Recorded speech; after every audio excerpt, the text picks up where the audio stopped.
December 24th, 1944. While American soldiers fought and died in the Battle of the Bulge, the bloodiest battle in U.S. military history, something extraordinary happened in a small Colorado town. 400 German prisoners of war lined up in formation, marched 2 miles through the snow, and walked into a Catholic church filled with the very people whose sons they'd been fighting against just months earlier. The locals didn't protest. They didn't turn them away. They welcomed them in, shared their pews, and together, enemies on opposite sides of the most devastating war in human history, they sang Silent Night in 2 languages. If that sounds unbelievable, wait until you hear the rest of this story. Because what happened with German prisoners of war in America during World War II is one of the most remarkable and least known chapters of the entire conflict. And by the end of this video, you'll understand why a German military chaplain who was held as a prisoner said, quote, "We all were positively impressed by the U.S., and we all had been won over to friendly relations." You'll discover why American families invited enemy soldiers into their homes for Christmas dinner. You'll learn why one German POW gained 57 pounds in American captivity while Americans back home were rationing food. And you'll see why nearly 5,000 of these prisoners chose to emigrate back to the United States after the war ended. I spent hours digging through military archives, academic research, eyewitness accounts, and declassified documents to bring you the complete story. And what I found challenges everything you think you know about prisoner treatment, wartime propaganda, and human nature itself. So if you want to understand one of the most powerful examples of compassion during humanity's darkest hour, hit that like button right now. It tells YouTube this story matters. Let's get into it. Here's something most people don't know. During World War II, the United States held 425,000 German prisoners of war on American soil. That's not a typo, 425,000. To put that in perspective, that's more than the current population of Minneapolis. These weren't just a few captured soldiers in some remote camp. We're talking about 700 separate camps spread across 46 of the 48 states. The only states without POW camps were Nevada and North Dakota. Everywhere else, Germans were there, working on farms, cutting lumber, living in barracks, sometimes just miles from American towns. And here's the kicker. Most Americans today have no idea this even happened. So how did nearly 500,000 enemy soldiers end up in the American heartland during the biggest war the world had ever seen? Let me take you back to 1942. The war in Europe was raging. Germany controlled most of the continent. And then the tide started to turn. The British and Americans launched Operation Torch, invading North Africa. They captured tens of thousands of German soldiers from Rommel's Afrika Korps. And Britain had a problem. They didn't have anywhere to put them. Their island nation was already stretched thin. Housing was scarce. Resources were limited. So Winston Churchill made a request to Franklin Roosevelt. "Can you take some of these prisoners off our hands?" Roosevelt initially resisted. America wasn't prepared for this. But Churchill persisted, and eventually the U.S. agreed to house 175,000 German POWs. That number would eventually more than double. The prisoners started arriving in 1943. They came on Liberty ships, those mass-produced cargo vessels that usually brought supplies to Europe. On the return trips, instead of sailing empty, they'd load up German prisoners. Sometimes 30,000 prisoners arrived in a single month. Can you imagine that logistical operation? The military had to figure out where to put them all. They needed locations far from cities and industrial centers for security reasons. They needed places with mild climates where prisoners could work year-round, and they needed areas with severe labor shortages. Because here's the context most people miss. 16 million Americans were serving in the military. That left massive gaps in the agricultural and industrial workforce. Someone needed to pick the crops. Someone needed to cut the timber. Someone needed to keep food production going. German POWs filled that gap. They worked in fields across the South and Southwest. They harvested cotton, picked fruit, and worked in canneries. They were paid American military wages, 80 cents a day minimum. That's equivalent to about $15 in today's money. Not much, but under the Geneva Convention, they had to be compensated for their labor. Now, here's where this story takes a turn that'll surprise you. These prisoners, young men who'd been fighting for Nazi Germany just weeks or months earlier, were about to experience something they never expected. Something that would fundamentally change how many of them viewed America, democracy, and even their own country. They were about to discover that the propaganda they'd been fed about the brutal, barbaric Americans was completely and utterly wrong. And nowhere was that more evident than during the Christmas season. Drop a comment right now if you've ever heard about German POWs in America. I'm genuinely curious how many people know this history. And if you're finding this as fascinating as I did researching it, hit that subscribe button. I dive into forgotten history like this every week, and you won't want to miss what's coming next. So, what was life actually like for these German prisoners in American camps? This is where the story gets really interesting.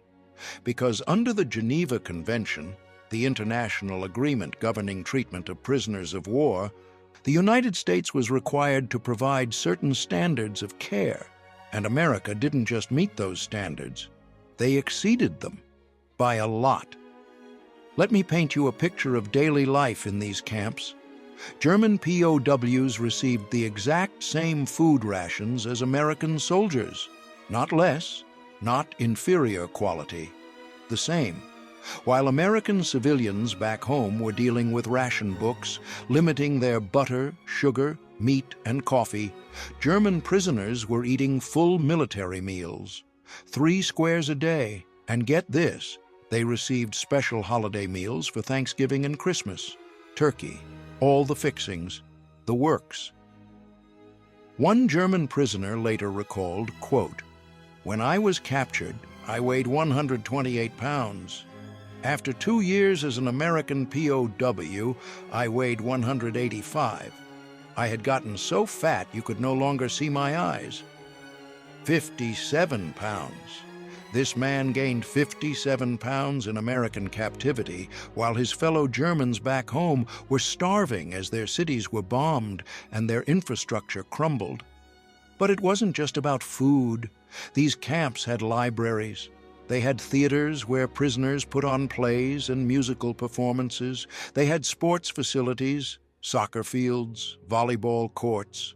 They had educational programs where POWs could take classes, learn English, study various subjects.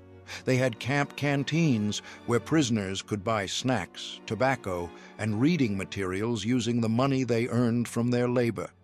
They could even pool their ration coupons to buy beer and wine. Yes, you heard that right. German prisoners of war in America had access to alcohol. Some prisoners had better living conditions than they'd ever experienced as civilians in Germany. The housing was comparable to what American military personnel received: 40 square feet per enlisted man, 120 square feet for officers. They had heat in the winter. They had medical care. They could send and receive letters from their families back in Germany, though obviously those were monitored and censored. Now, you might be thinking, why? Why treat enemy soldiers so well? There are a few reasons. First, the Geneva Convention required it. America took international law seriously and wanted to ensure that American POWs held by Germany would be treated humanely in return. Second, practical economics. If you wanted these prisoners to work effectively on farms and in lumber camps, they needed to be healthy and reasonably content. A malnourished, angry prisoner isn't a productive worker. And third, and this is important, there was a strategic element. The U.S. military engaged in what was called a re-education program. The goal was to expose German prisoners to American democracy, freedom, and way of life, to show them that everything the Nazi propaganda machine had told them about America was false, to plant seeds that might grow into democratic ideals when these men eventually returned to Germany after the war. And you know what? It worked. Arnold Kramer, a historian who extensively studied this program, interviewed hundreds of former German POWs years later. His conclusion? Quote, "I've yet to meet a German prisoner who doesn't tell me that it was the time of their lives." The time of their lives. While held as prisoners during a world war, after repatriation, approximately 5,000 of these German prisoners emigrated back to the United States. Thousands more returned to visit. Some met their future wives while imprisoned. Some stayed in touch with American families they'd met for decades afterward. But here's what I want you to understand before we get to the Christmas stories. These weren't hardened Nazi fanatics. Most of them were just young men who'd been conscripted into military service. Many were captured early in their military careers. A huge number came from the Afrika Korps, Rommel's desert army. They were often relieved to be captured, especially if they'd been captured by Americans rather than Soviets. They knew the horror stories about Soviet prisoner camps. They'd heard rumors about American brutality from Nazi propaganda. And then they arrived in America and found themselves treated with dignity, fed well, allowed to practice their religion, and given opportunities they'd never imagined. That cognitive dissonance, the clash between what they'd been told and what they experienced, that's what made moments like Christmas so powerful.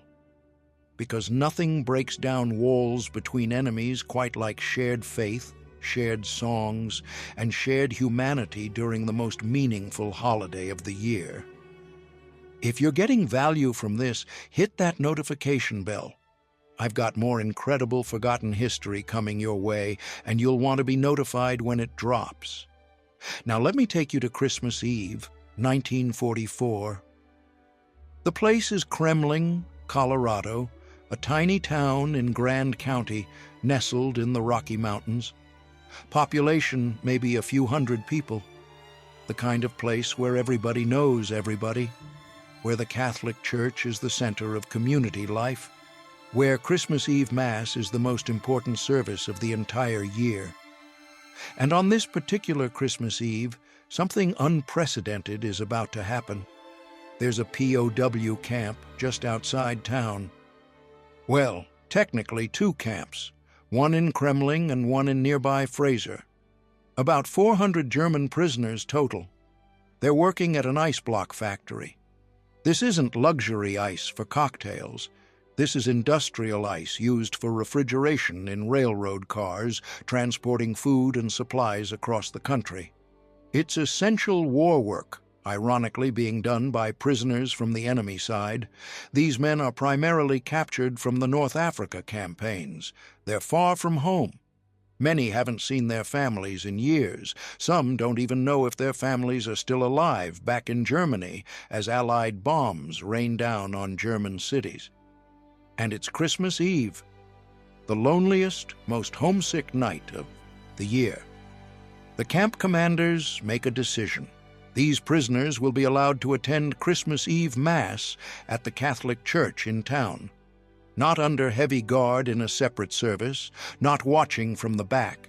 They'll march the 2 miles from the barracks into Kremling and attend Mass with the local community.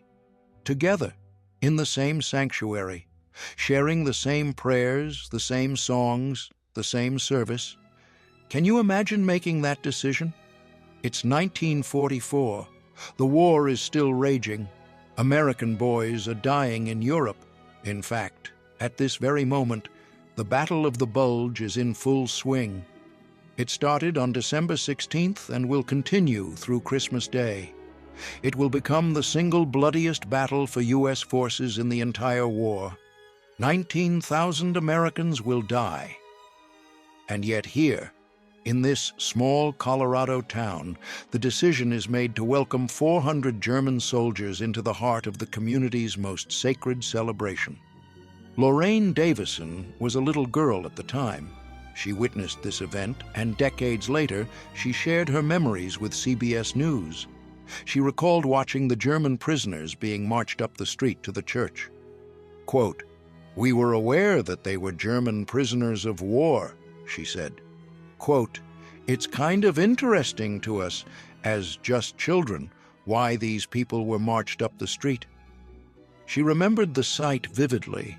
These foreign soldiers in their uniforms, walking in formation, surrounded by American guards, heading to the same church where she and her family worshipped. And then something remarkable happened. The sanctuary filled, Germans and Americans together. The service began, and according to Davison's account, quote, "In the same small sanctuary, the two sides united around song and prayer, a community finding peace in the war even for a brief service, coming together to give thanks to a God shared by both sides." Think about that moment. Picture that scene. American families sitting in pews, some with sons or husbands or brothers fighting overseas, some, perhaps, who'd recently received telegrams about casualties, and sitting next to them, or in front of them, or behind them, German soldiers, men who weeks or months ago were shooting at Americans, men wearing the uniform of the enemy. And yet in this moment, they're singing the same hymns. They're praying to the same God. They're celebrating the same birth of Christ. This wasn't a one-time event. The records suggest this happened multiple times during the war years, 1943 through 1946. Every Christmas Eve, this march to church, this shared service, this moment of peace in the midst of war. And here's something that makes this even more powerful. One of the carols they sang together was Silent Night, Stille Nacht in German. This carol, written in Austria in 1818, was one of the few Christmas songs both groups knew by heart. The Germans could sing it in their native language, the Americans in English. Same melody, same meaning, same message of peace. There's something profoundly moving about imagining those voices joined together, Silent Night, Holy Night, mixing with Stille Nacht, Heilige Nacht, in a small mountain church while a world war raged on. Music as a universal language, faith as a bridge between enemies, humanity transcending nationality. But Kremlin wasn't unique. This kind of thing was happening across the country. In South Carolina, local families gave Christmas gifts to German prisoners. Not just token gestures, real gifts. Some families even extended dinner invitations. Imagine that. Opening your home to an enemy soldier, setting a place at your table for someone who'd been fighting against your country, sharing your rationed food, your precious sugar and butter and meat that you'd been saving, with a German POW. The prisoners were reportedly astonished. One account describes their reaction as shock at American generosity. They couldn't comprehend it. They'd been told Americans were cruel, barbaric, money-obsessed materialists who cared nothing for honor or compassion. And here were ordinary American families treating them like human beings, like guests, like people worthy of Christmas celebration. Across the 700 camps, similar scenes played out. Camps held Christmas parties, they decorated trees, they put on theatrical productions and concerts. In some camps, prisoners created elaborate nativity scenes using materials they'd crafted in workshops. Protestant and Catholic chaplains held services. Prisoners were allowed to attend, and in some places, like that camp near Red Feather Lakes, Colorado, prisoners were allowed to attend church services in town on Sundays, sometimes even unguarded. on the honor system. Think about that. German POWs walking to church on Sunday morning without armed escorts. That's how much trust had been built. In January 1944, Colonel Peyton Winlock led 100 German POWs to church on a Sunday morning. They sang as they marched. Not marching songs, hymns. The kind of scene that seems impossible during wartime and yet happened again and again. Now I want you to understand something crucial. This wasn't naive pacifism. This wasn't Americans being soft on the enemy. The guards were still there. Security was maintained. These men were still prisoners. They couldn't just leave. They couldn't wander wherever they wanted. But within those parameters, there was a recognition of shared humanity, a belief that you could hold someone as a prisoner while still treating them with dignity, that you could be at war with a nation while still showing compassion to individual soldiers who had no choice but to serve. And that belief, that commitment to treating prisoners humanely, even when your own soldiers were dying overseas, that says something profound about American values at the time. Make sure you're subscribed, because the next part of this story reveals some uncomfortable truths about who actually got treated well in America during this period, and the contrast is stark. So we've established that German POWs were treated remarkably well.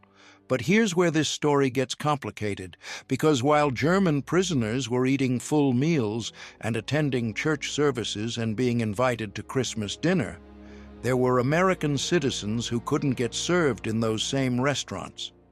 African-American soldiers returning from combat in Europe found that German prisoners had more freedom in some southern towns than they did.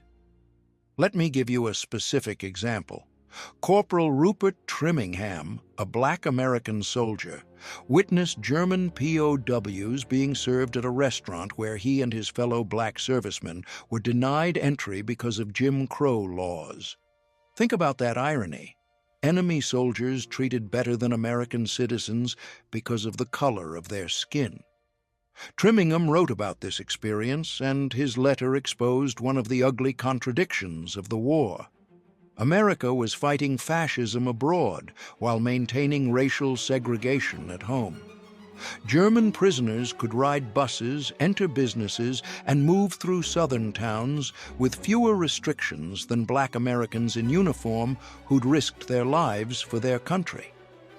This isn't to diminish the positive stories of German POW treatment. It's to acknowledge the full context. The same America that showed remarkable compassion to enemy prisoners was simultaneously enforcing brutal segregation against its own citizens. Both things were true at the same time, and that complexity is important to understand. The compassion shown to German POWs was real and meaningful and remarkable, and the racial injustice of the era was real and terrible and unforgivable.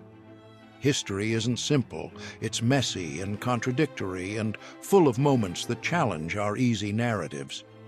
Let's talk about American public opinion, because it wasn't uniformly supportive of treating German POWs well. The government received hundreds of letters every single week from American citizens protesting the good treatment. Some demanded that all prisoners be immediately killed. No trial, no Geneva Convention, just execution.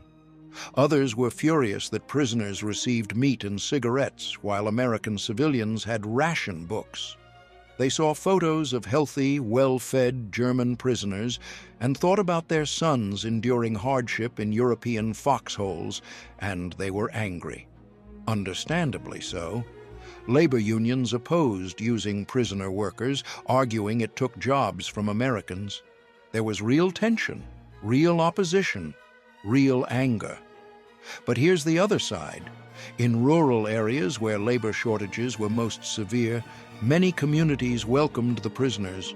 Farmers who desperately needed help with harvests were glad to have the labor.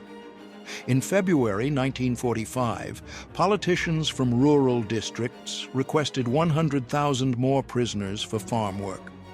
They'd seen how well the system worked and wanted more help. Some individual Americans formed genuine friendships with prisoners. There are documented cases of American families staying in touch with former German POWs for decades after the war. Christmas cards exchanged, letters written, visits made. Some German prisoners married American women they met while imprisoned.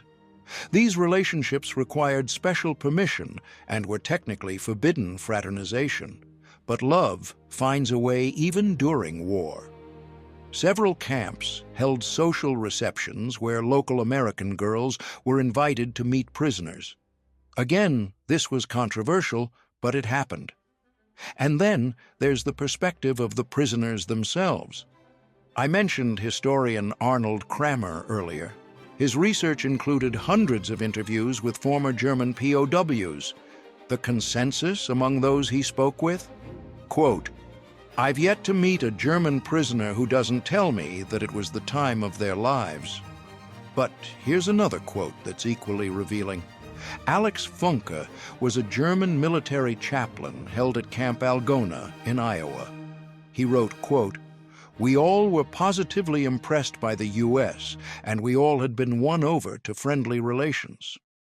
Won over, that's the key phrase. These men arrived expecting brutality. Nazi propaganda had prepared them for torture, starvation, maybe execution. Instead, they found themselves well-fed, fairly treated, and exposed to a completely different way of life. They saw American democracy in action. They saw freedom of speech, freedom of religion, freedom of the press. They interacted with Americans who weren't the monsters they'd been told about. And for many, that experience fundamentally changed them. Here's a statistic that drives this home. After the war ended, these prisoners were repatriated to Germany. They went home to a devastated country, bombed cities, economic collapse. And yet approximately 5,000 of them chose to emigrate back to the United States. 5,000. They'd seen America as prisoners and decided they wanted to live there as citizens. Thousands more returned to visit over the following decades. That's not the behavior of men who were traumatized by their captivity. That's the behavior of men who experienced something transformative, something that showed them a better way of living, something that made them question everything they'd believed about their own government and ideology. Now, I need to acknowledge something important. Not all German POWs were treated equally well. Conditions varied by camp. Some camp commanders were strict and harsh. Some local communities were hostile. And most importantly, the relatively good treatment of German POWs stands in stark contrast to how America treated Japanese Americans during the same period. Over 120,000 Japanese Americans, most of them U.S. citizens, were forcibly relocated to internment camps. They lost their homes, their businesses, their freedom. Not because they'd done anything wrong, but because of their ethnicity. Meanwhile, actual enemy soldiers from Germany were eating well and attending church services. That paradox is uncomfortable, but it's historically accurate. The American treatment of German POWs was humane and commendable in many ways. The American treatment of Japanese Americans was a violation of civil rights and a shameful chapter. Both happened simultaneously. History is complex. I've got another incredible forgotten history story coming next week that you won't want to miss. Make sure you're subscribed and the bell is on. And I'd love to hear your thoughts in the comments. Did you know about German POWs in America? Did your grandparents or great-grandparents ever mention this? Let's bring this home. Because the question I keep coming back to is, what does this story mean? What can we learn from German prisoners of war singing Silent Night in a Colorado church on Christmas Eve while the Battle of the Bulge raged in Europe? I think there are several lessons here, and they matter now more than ever. First, the power of treating people with dignity. The United States didn't have to treat German POWs well. Plenty of Americans wanted revenge, wanted punishment, wanted these enemy soldiers to suffer. But the decision was made to follow the Geneva Convention, to provide good food and housing, to allow religious freedom and cultural activities. And what was the result? Thousands of former enemies became lifelong friends of America. 5,000 emigrated here after the war. Countless others spoke positively about their experience for the rest of their lives. Dignity and respect turned enemies into allies. Compassion won hearts that force never could have. Second, shared humanity transcends conflict. In that church in Kremlin, Germans and Americans shared pews. They sang the same carols. They prayed the same prayers. They celebrated the same Savior's birth. The war didn't stop. The conflict didn't end. But for that one service, for those few hours, they recognized each other as human beings with the same hopes, the same faith, the same longing for home and family and peace. Music and faith became bridges when politics and nationalism built walls. That sanctuary became a space where nationality mattered less than humanity, where the uniform someone wore mattered less than the soul inside. That's powerful. That's transformative. That's the kind of moment that changes how people see each other forever. Third, the long view matters. America's treatment of German POWs wasn't just about those individual prisoners. It was about the kind of country America wanted to be. It was about maintaining moral standards even in wartime. It was about planting seeds for the post-war world.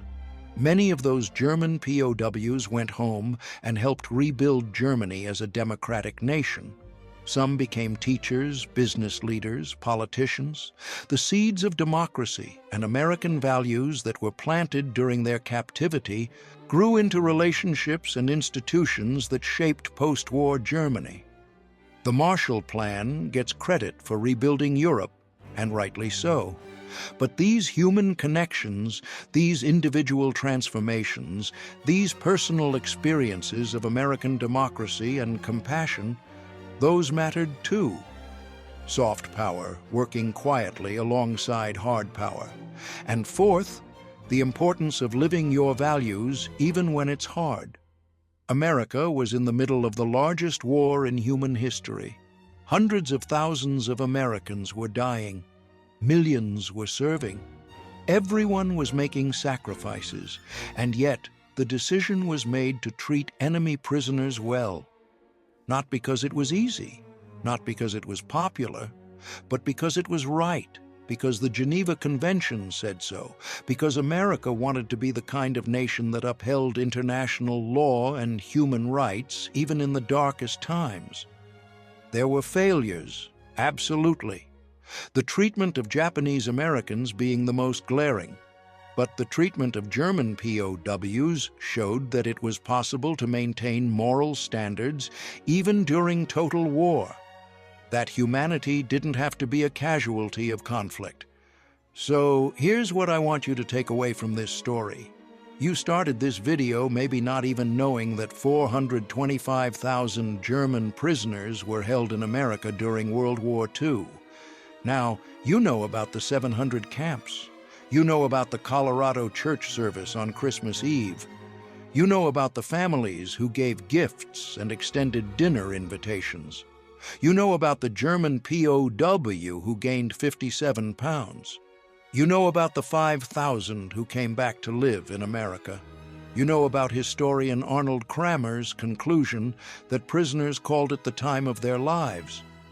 You've seen that even in the middle of history's most terrible war, humans found ways to recognize each other's humanity, to sing together, to pray together, to break bread together, to see past uniforms and flags and propaganda to the person underneath. That Colorado church where Germans and Americans sang Silent Night together on Christmas Eve, 1944, it still stands. Grand County Museum has photographs of those POW camps. Some of the barracks are still there. You can visit these places. You can stand where history happened.